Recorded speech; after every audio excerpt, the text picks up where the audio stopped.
¿Qué tal? Bienvenidos nuevamente al repaso de la lección número 3 para el 20 de este mes de julio. El título es Controversias en cuanto al ministerio de Cristo. Muchos no estaban de acuerdo, así que se formaban controversias. Había preguntas y había críticas hacia el ministerio de Cristo, y esta semana es lo que vamos a realizar o vamos a estudiar, lo que el apóstol Marcos nos presenta a un Jesús que está activo, a un Jesús que está mostrando su misericordia, su perdón, su restauración. Así que Marcos 2, 27 al 28 es el texto que nos habla. También les dijo: el sábado fue hecho por el hombre, no el hombre para el sábado. Así el Hijo del Hombre es también Señor del sábado. Así que hoy en esta semana vamos a estudiar de que Jesús realizó mucho de los milagros en día de sábado. Y algunos no estaban de acuerdo, sino que lo criticaron, tratando de entorpecer el ministerio de Cristo. Vamos a ver el primer milagro que nos presenta el Evangelio de San Marcos, capítulo 2. Vamos a ver de los milagros, capítulo 2, el versículo 1 y 12. Ahí está, es un día de sábado también, y dice, fue traído un paralítico delante de Jesús. ¿Y cómo lo recibió Jesús? Ahí está. Vamos a leer el párrafo de la parte del domingo. Esto es bien interesante a leer.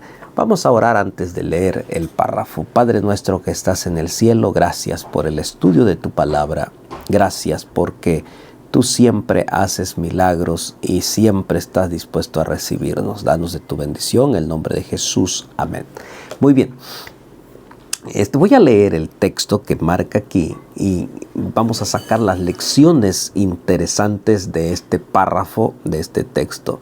Entró Jesús otra vez a Capernaum después de algunos días y se oyó que estaba en casa. En Capernaum era el área donde Jesús normalmente hizo su ministerio.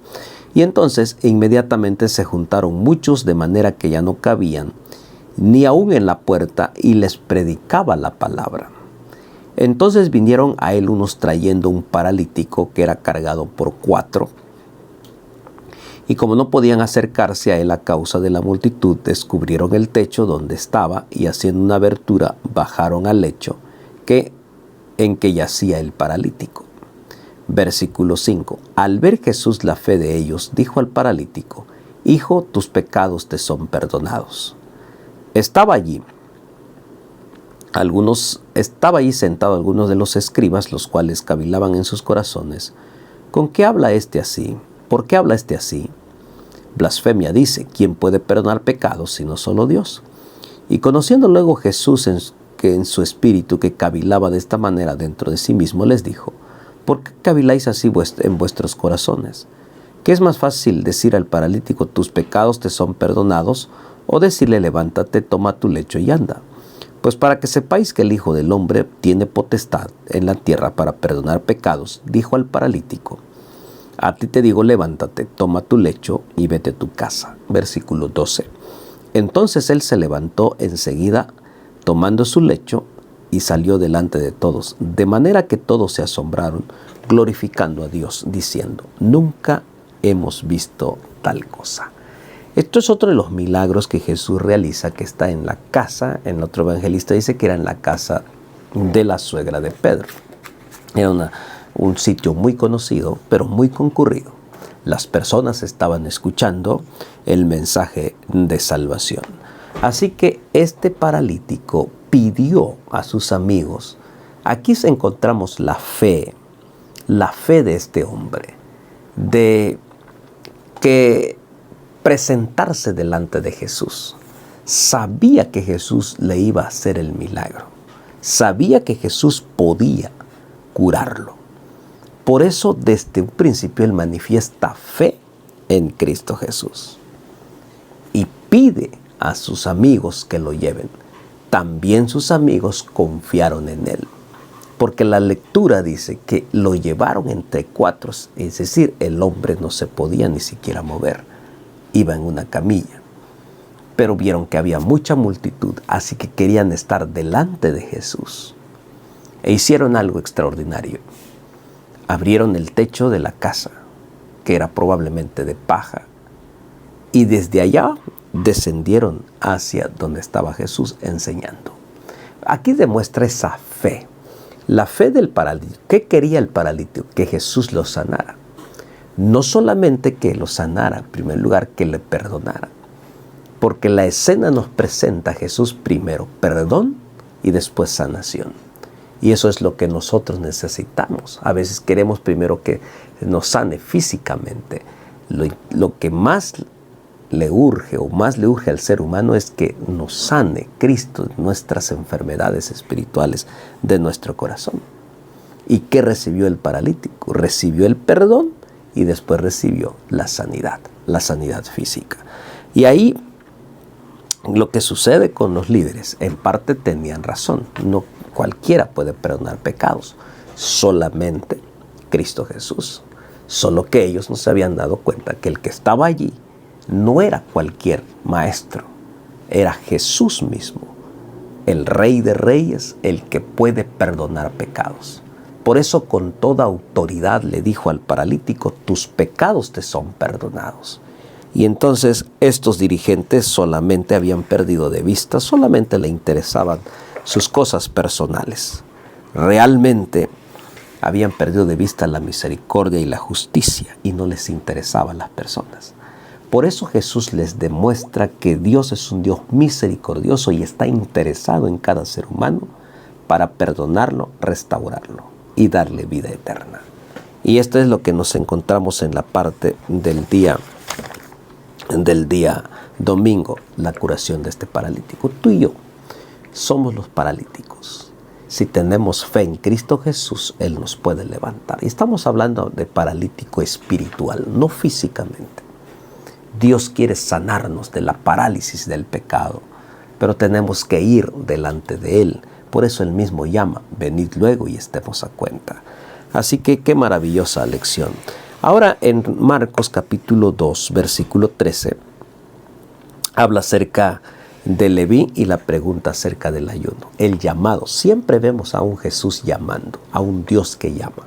A través de toda la historia de la palabra de Dios, siempre vemos a un Dios que llama a sus hijos. Y ahí lo encontramos. Y voy a leer la lectura que nos presenta el Evangelio de Marcos, capítulo 13, dice, capítulo 12, versículo 13. Después volvió a salir al mar, y toda la gente venía a él y les enseñaba. Y al pasar vio a Leví, hijo de Alfeo, sentado en el banco de los tributos públicos, y le dijo, seguidme. Levantándose, y le siguió. Y entonces dice el versículo 15, aconteció que estando Jesús a la mesa en casa de él, muchos publicanos y pecadores estaban también a la mesa juntamente con Jesús y sus discípulos, porque había muchos que lo habían seguido. Y los escribas fariseos, viéndole comer con los publicanos y con los pecadores, dijeron a los discípulos, ¿qué es esto? ¿Que él come y bebe con los publicanos y pecadores? Jesús, versículo 17 dice, al oír esto Jesús les dijo, los sanos no tienen necesidad de médico, sino los enfermos. No he venido a llamar a justos, sino a pecadores. Vamos a detenernos tantito aquí. Jesús, cuando hizo el llamado a Leví Mateo, él estaba sentado en el banco de los tributos. Tenía un buen puesto, suficiente dinero, suficiente economía, recolectaban los impuestos del reino de Roma. También ellos trataban de hacer cosas, para quedarse también con un poco de dinero. Así que ellos tenían toda esa autoridad y ahí estaba Leví Mateo. Pero Jesús pasa. Y esto es bien interesante. Cuando Jesús le dice, seguidme, Jesús ya conocía a Mateo. Mateo ya conocía a Jesús, porque siempre él pasaba por ahí. Y aquí nos encontramos como el evangelismo de la amistad. Jesús trató bien a Mateo. Él nunca lo criticó. Los otros sí criticaban a Mateo porque era un ladrón, traidor y etcétera. No lo querían. Pero aquí lo interesante es que Jesús nunca le criticó a Leví Mateo y él fue conociendo el Evangelio. Así que cuando llegó el momento de tomar una decisión, Jesús le dijo, ahora ya es tiempo de seguirme. Y Leví se levantó, dejando todo, siguió a Cristo Jesús. Y este es el ejemplo que Dios nos ha dejado, de levantarnos de nuestra comodidad y seguir a Jesucristo, tal como sucedió aquí. Para sorpresa de muchos, este hombre siguió a Jesús. Y los fariseos que estaban ahí, los fariseos y los escribas solamente se estaban dedicando a cuestionar el ministerio de Jesús, porque habían perdido de vista el Evangelio y el poder del Evangelio. Y todos estaban con el propósito de entorpecer el ministerio de Cristo Jesús. Pero Jesús siempre tiene una respuesta para todo. Ellos cuestionan y Jesús, con toda tranquilidad, los calma y les da una lección importante. Y esto es sobre la pregunta sobre el ayuno.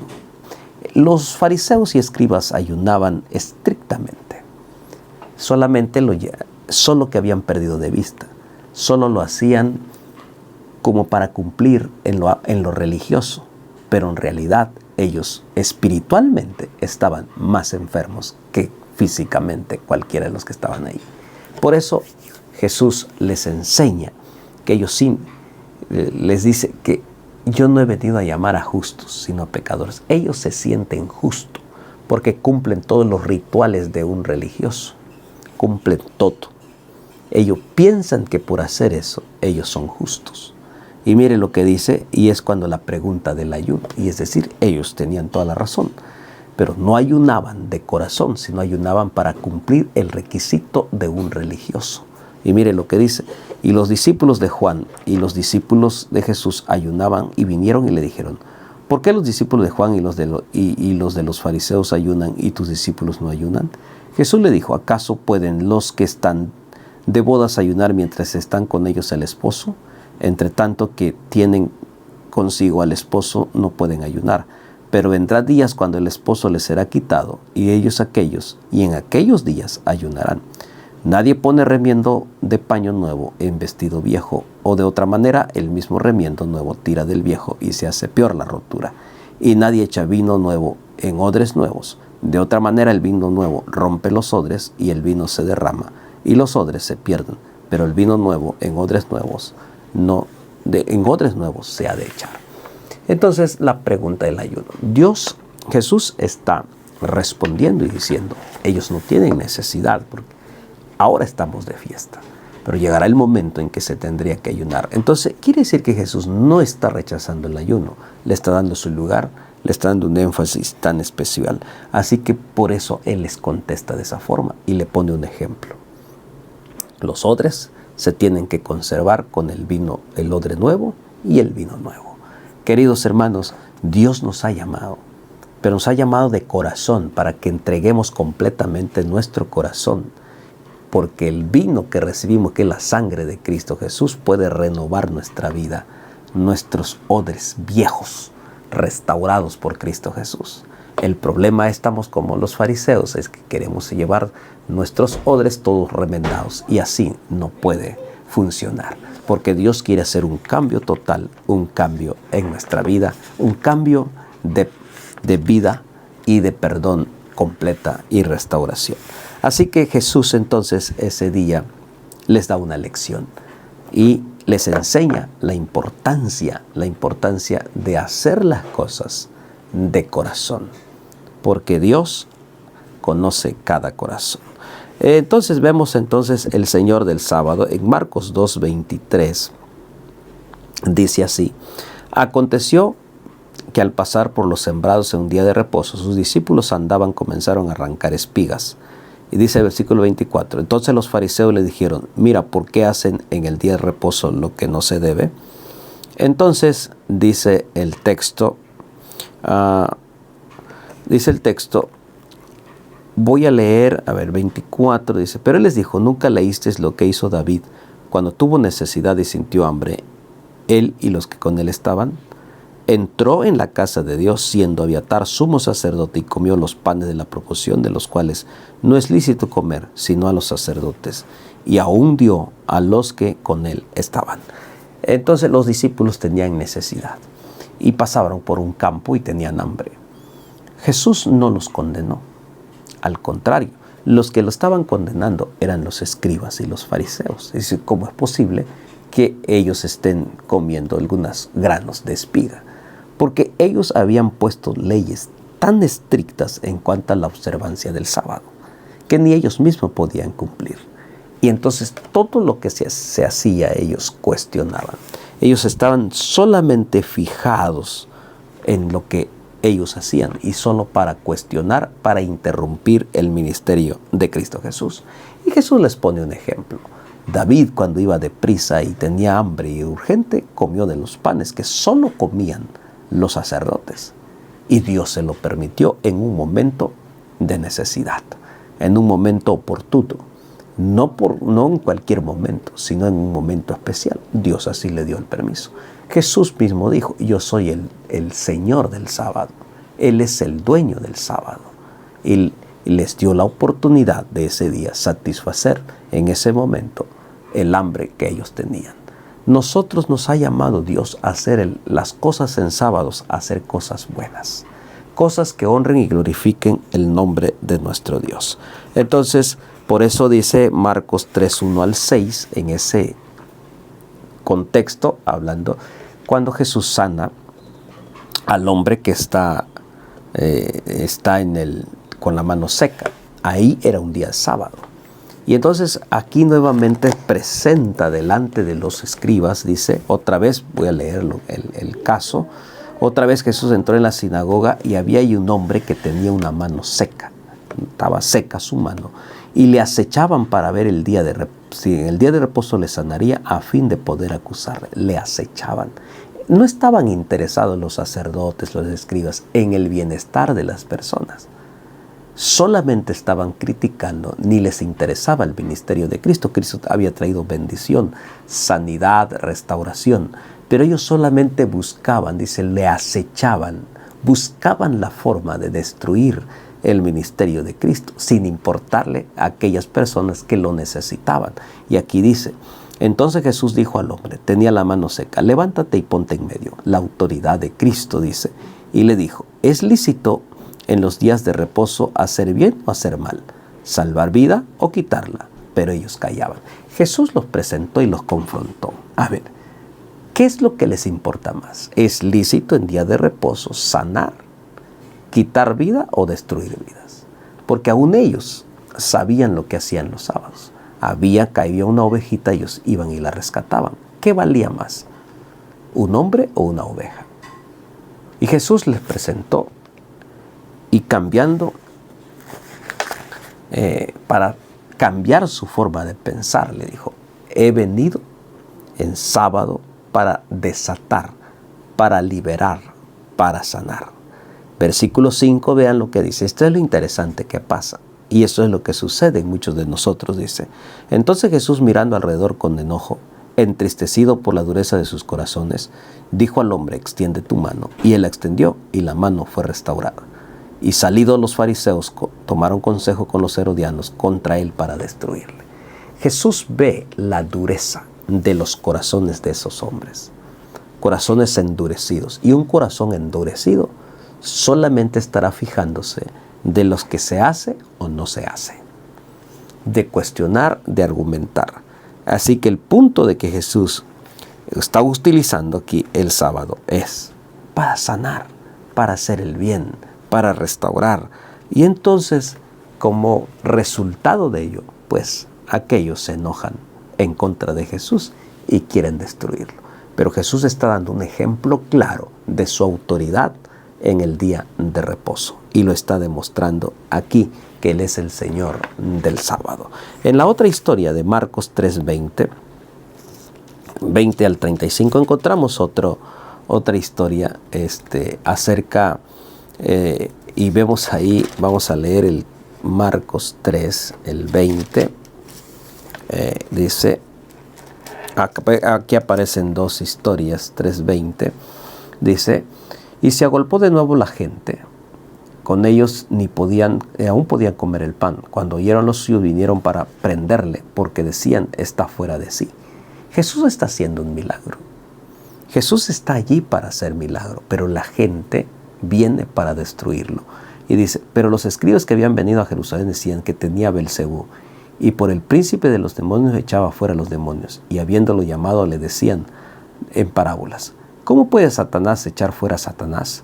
Si un reino dividido contra el mismo tal reino no puede permanecer, y si una casa está dividida entre sí misma, tal casa no puede permanecer. Y si Satanás se levanta contra sí mismo y se divide,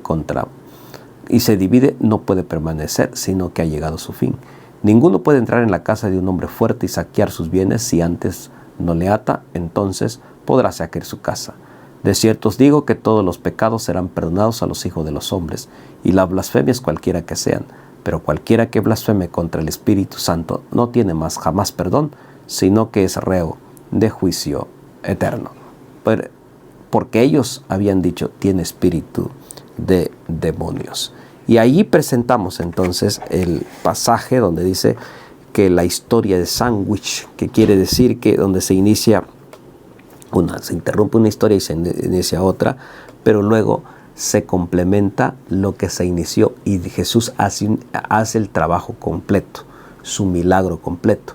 El que comenzó la buena obra la perfeccionará, no lo deja a medias, sino que Él termina la obra a pesar de la oposición que el enemigo tiene, que el enemigo está. Él termina esa obra, o sea, no queda en blanco. A pesar de que viene Satanás, quiere destruir el ministerio de Cristo y la gente está enfurecida, nuevamente Jesús termina esa obra. ¿Por qué? Porque Jesús no te puede dejar a medias, no te puede dejar en medio. Jesús te va a restaurar completamente. Así que, y eso es lo que nos toca a nosotros.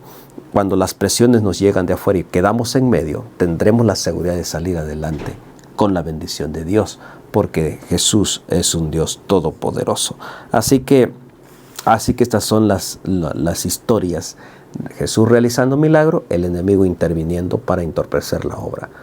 Pero Jesús levanta bandera y entonces sale victorioso. Muy bien, vamos entonces en Marcos 3:28. ¿En qué consiste el pecado imperdonable? El pecado imperdonable, muchas veces la pregunta que nosotros nos sabemos hacer y decimos, ¿qué quiere decir con el pecado imperdonable? Alguien puede decir, dice, ¿será que ya he pecado? ¿Será que yo ya he pecado? Ya estoy pecando contra el Espíritu Santo y no puedo encontrar perdón. Pues depende. Todos los pecados son perdonados. Dice el texto, más la blasfemia contra el Espíritu Santo es imperdonable. El pecado imperdonable es el pecado contra el Espíritu Santo y consiste en atribuir al diablo la obra del Espíritu. Es decir, ya no se reconoce el trabajo del Espíritu Santo. Nuestro corazón se vuelve insensible a la voz del Espíritu Santo. Porque ¿quién es el que nos habla para que nosotros vayamos con tristeza a pedirle perdón a Dios y sentir el dolor por el pecado? Es el Espíritu Santo. Entonces dice aquí la parte, dice, en la razón por la que Jesús hace la declaración de los versículos 28-29 es que los escribas dicen que Él tiene un espíritu inmundo, cuando en realidad tiene el Espíritu Santo. Si llamas a la obra del Espíritu Santo la obra del diablo, no escucharás al Espíritu Santo, pues nadie en su sano juicio quiere ser guiado por el diablo. Tristemente caemos en este asunto, porque ya no pensamos que Dios puede obrar en nuestra vida. O no creemos lo que Dios puede obrar en la vida. Y le atribuimos al mal, al enemigo, las cosas. La blasfemia contra el Espíritu Santo es ir perdiendo sensibilidad a la voz del Espíritu Santo. ¿Por qué es imperdonable? Porque si usted ya no escucha la voz del Espíritu Santo, entonces ¿cómo usted puede ser perdonado? Si es el mismo Espíritu el que nos está llamando. Es el mismo Espíritu el que te está llamando. Si tú sientes dolor en tu corazón y dices, Señor me está llamando, sientes que necesitas de Cristo y necesitas restauración de Cristo, es el Espíritu Santo que te está llamando, te está redarguyendo el corazón. Pero si ya tú no te interesan las cosas de Dios para nada, no tienes ganas de nada, no quieres saber nada del Señor, no te da igual, te da lo mismo, mucho cuidado. El Espíritu Santo se está alejando de ti y es un pecado imperdonable, porque ¿quién te va a redarguir ahora para que tú vayas a pedirle perdón? Pues ya nadie, porque el agente principal es el Espíritu Santo el que te está llamando y el que te está indicando. Así que debemos de tener mucho cuidado. Y eso se va dejando con el tiempo, con el paso del tiempo. Yo conozco personas que ahí muchos años les está llamando y llega el momento en que ya no quieren nada, para nada. No sienten sensibilidad en su corazón de arrepentimiento, no les interesa, están perdidos. Ya no se puede hacer más porque han cerrado su corazón a la voz del poder del Espíritu Santo. En Marcos 3:20 y 21 dice, 3:20 dice, ¿qué hizo la familia de Jesús cuando Él estaba fuera de sí? Marcos 3:20 dice, y agolpó de nuevo a la gente de modo que ni aún podían comer pan. Cuando lo oyeron los suyos, vinieron para prenderle, porque decían, está fuera de sí. Voy a leer el 21, dice, lo prendieron. Porque Jesús estaba realizando un milagro, pero ellos se dejaron influenciar por el espíritu de maldad y pensaban que Jesús estaba mentalmente fuera de sí. Lo único que Jesús estaba es tratando de restaurar, librando a las personas de las garras del enemigo. Y esto es lo que a veces muchos no creen que Dios puede obrar un milagro en su corazón. En Marcos 31 al 35 nos habla, y después vinieron los hermanos de Jesús, dice, y quedándose fuera, enviaron a llamarle, y la gente que estaba sentada alrededor de él le dijo, tu madre y tus hermanos están afuera y te buscan. Y él respondió diciendo, ¿quién es mi madre y mis hermanos? Mirando a los que estaban sentados alrededor de él, dijo, he aquí mi madre y mis hermanos, porque todo aquel que hace la voluntad de Dios es mi hermano y mi hermana y mi madre. Porque algunos de sus hermanos pues también habían dejado de creer en Cristo Jesús. Así que cuando él le pregunta quiénes son mis hermanos, él dice, mis hermanos son todos estos, todos los que hacen la voluntad de mi Padre. Porque algunos de sus hermanos carnales, familiares carnales, también no creían y también se habían opuesto al ministerio de Cristo Jesús. Y Jesús no reconoce lo carnal, sino se va a lo espiritual. Y él dice, ellos son mis hermanos. Así que aunque estaban ahí sus hermanos, su madre, él está diciendo lo importante, está hablando en términos espirituales. Todo aquel que hace la voluntad de mi Padre, ese es mi hermano. Por eso nos llamamos hermanos entre nosotros. Jesús reconoció este hecho y en este pasaje que redefine el concepto de familia. Quienes hacen la voluntad de Dios son sus hermanos, sus hermanas y su madre. Él es hijo de Dios y quienes se alinean con la voluntad de Dios llegan a ser su familia. Por eso el que no dejare padre y madre de Jesús no es digno de mí. Y esto es lo que el Señor nos enseña. Dios quiere que dejemos todo para seguirle a Él. Y entonces Él viene para decir, tú eres mi hermano, porque haces la voluntad que hay en la palabra del Señor.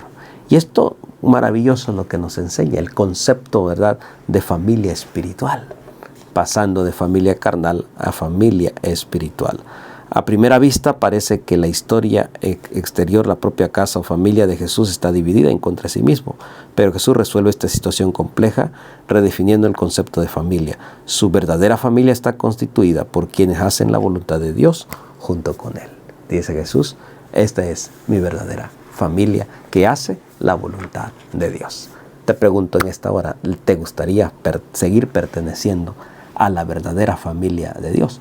Probablemente en tu familia eres el único que estudias la Biblia, probablemente estás solo, probablemente tu familia se opone a lo que tú haces.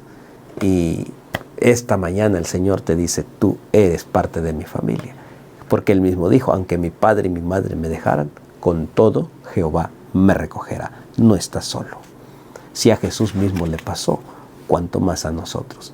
Si eres perseguido, despreciado por tu familia, te sientes como un sándwich aplastado, Dios puede restaurarte, puede sacarte y puede darte redención. Y Él mismo dice, tú eres mi hermano, tú eres mi familia, cuando decidimos dejar todo por Cristo Jesús.